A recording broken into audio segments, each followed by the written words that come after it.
Hey guys, my name is Suraj. So I'll be explaining why The Dark Knight is actually a better movie than Captain America Civil War.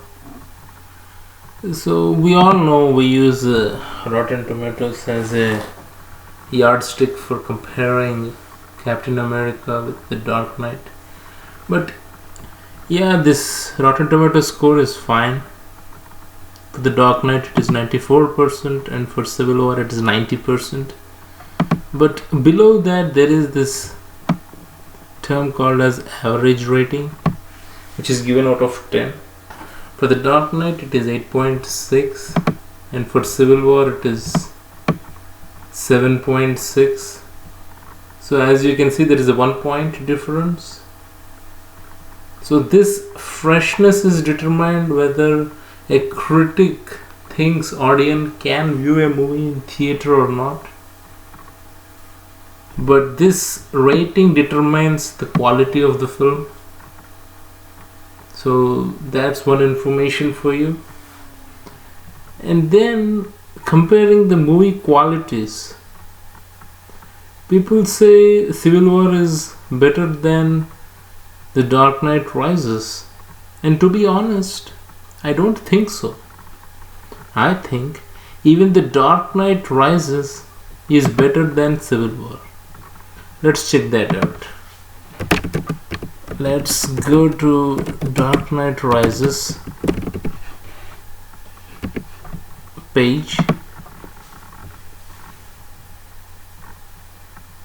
and you can see it has a Rotten Tomato meter less than Civil War. But if you see the average rating, it is 8, which means even the people who gave it a negative review could not bring down the average rating of Dark Knight Rises, which means the people who gave it a positive rating has given a higher score out of 10. This 10 is a generalized version, but it could be a grade from A plus to F or a grade anywhere between 1 to 5, or if you are following Schmo Snow, their Schmo values. So this is one yardstick. And moreover, let's come to the movie's quality. I hope everybody agrees that Christopher Nolan is a better filmmaker than the Russo brothers. I mean, Russo brothers made those god-awful comedies, for crying out loud, and those are very bad films. And everybody knows the movies that Nolan made apart from the Dark Knight trilogy. So obviously he's a superior filmmaker. And then when coming to the quality of the film, if you take this film, when there is a war, there has to be some casualties. Someone has to die. If no one dies, then there is no impact of the war. To be honest, if there is no civil war, the MCU could go on without any impact. Even with this film, there's no impact. But at the end, basically, they are friends. Even Rhodey does not die. He's crippled, but Iron Man fixes his legs with some artificial legs. So he's back to being War Machine. So it's all fine. It felt as if, siblings are fighting. No one is actually hurting anybody. It's just that, they are hitting each other till one of them backs away. So there are no real stakes. And we all know we go to these films to be entertained. But when critics start telling stuff like a deep film, as I'll point out,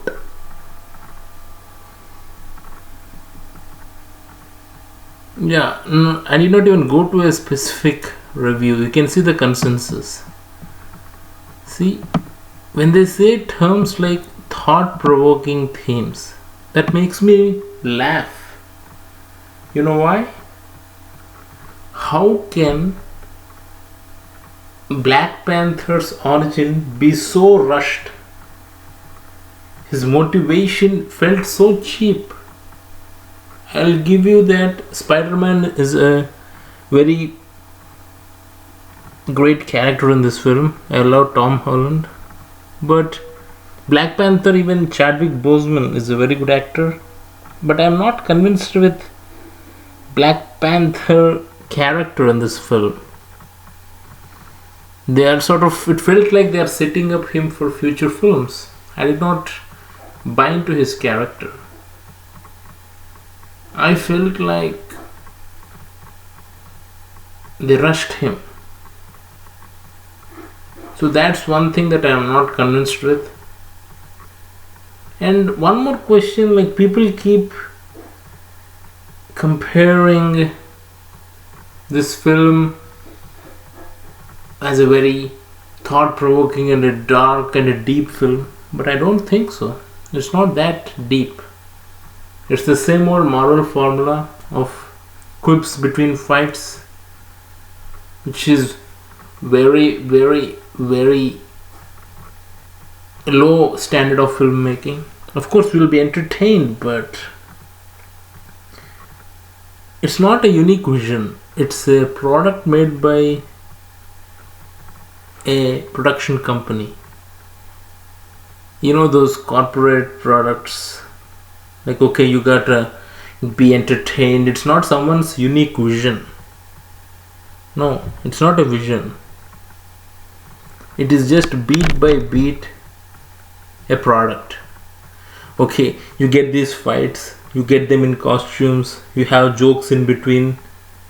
So you are not letting even the audience feel the weight of the situation. For example, the airport battle, it's supposed to be one of the most serious fights in the film. The moment you introduce Spider-Man and you start making jokes, that's fine. Yeah, I agree that Spider-Man character is worth making jokes because that's part of his character roots. But still, Ant-Man, I mean, apart from having that huge Ant-Man scene, is there really any need for him to be there except for lightening the tone? So they know very well that in between fights you need jokes so that audience get entertained. So they don't want you to feel like shit is going down. They don't want you to feel, oh my god, they are fighting, someone could die. They don't want that to happen. They always want you to be entertained and not do justice to the story. And then it's a popcorn film without much substance. You will be entertained, but apart from that, there's nothing in the story that sort of, like elevates it from any other film. It's just paint by numbers film, to be honest. I enjoyed it, but when you start comparing it with Dark Knight and Spider-Man 2, that's when, it's unfair. This film is not that. This film is paint by numbers. And even these critics, even the positive critics, if you see, I tell you, most of them are liking this film just as it is.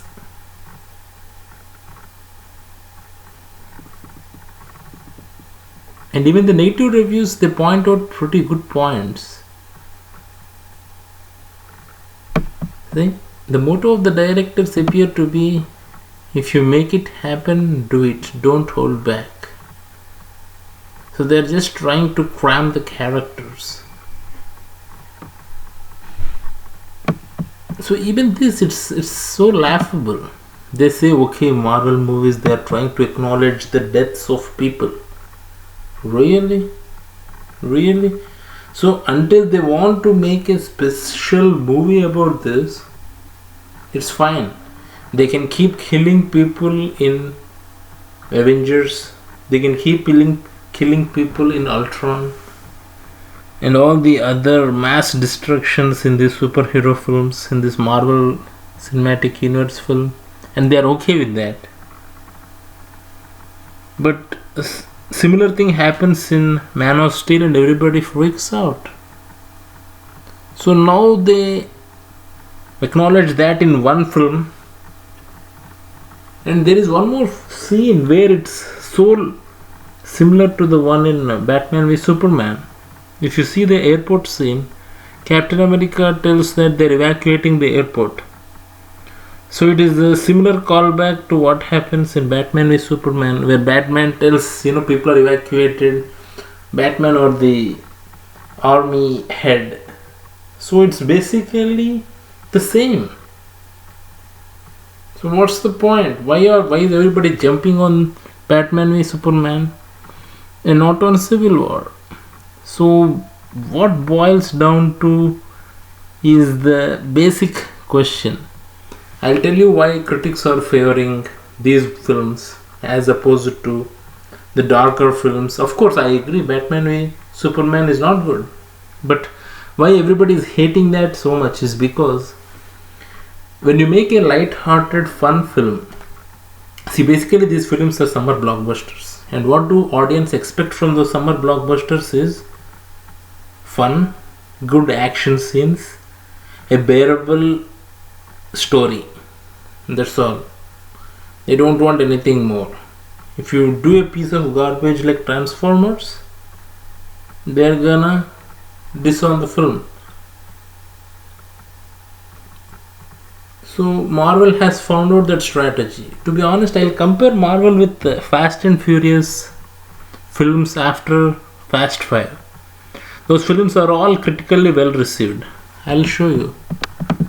Let's see the Rotten Tomato information for Furious 7.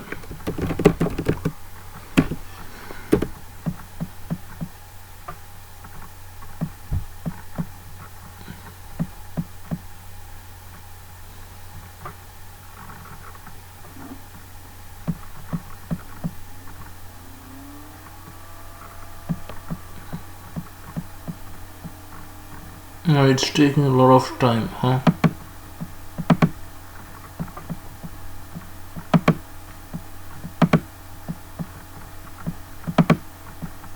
Okay, let's wait for that. In the meantime, I'll convey my message. Marvel movies are no better than Fast and Furious films, which is dumb, mindless, summer popcorn films, which are far better than Transformers. See, it is 81%, which is a very, very, very good score. And it has 6.7, which is not much different from the 7.6 that critics gave. So, Civil War and Fast and Furious films are similar in tone, which is big, fun, summer popcorn films. And that is all they are. They are no better.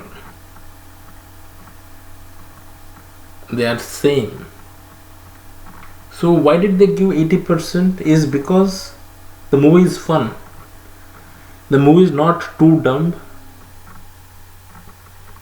and the action works, the character jokes work. So if a critic thinks that audience are gonna have a good time at the theater, they are gonna give points to those films, and those get good Rotten Tomato score. On the other hand, if you take DC films recently, when you make a film dark, then critics weigh in on the filmmaking elements of the movie. So if the story, if the editing, if the ideas, if the dialogues, if all these are good, only then these movies will be getting good score. If not, they won't be getting good score. That's what has happened to Batman v Superman. Critics went, okay, they saw the movie is starting out very slow, deep. Okay, they thought, okay, you are not going to give me a fun movie. Let's see what else you got. And then they were able to pick up all these weird editing styles, storyline problems, script problems, all these things. So as long as the movie is fun, critics are willing to forgive. But the moment your movie stops being funny and starts being this much more than a dumb summer film, that is when critics have a problem with your film. They will problem in the sense they will see whether your movie is worth it or not. If your movie is not worth it, they are not going to give it. So this is what I think, guys. A dumb, fun summer popcorn film, if it is made good, which Marvel is doing, will get a good Rotten Tomato score. But to know the true value of the film, you got to see the average rating. I'm telling you, this average rating is everything. It has been dropping. No one is noticing because this is so big and bright. Under this, you can see that this is 7.6, which is pretty low. And compare that to Furious 7. So both films are the same. And the moment your movie tries to be something more than just a comic book film, that is when it tumbles. It falls apart. Because critics are checking other aspects of your film. They are telling, okay, you're not giving me jokes, you're not giving me quips. Show me what else do you got. And if you don't have anything, then they are going to give you a rotten score. So, bottom line is, Marvel films are fun. They are formulaic. And they are nothing more than a dumb, fun summer popcorn films. Please let me know your opinions in the comment section. I'll be happy to answer as long as you're polite. Let's have some constructive conversation. Okay, guys? Thank you. Bye.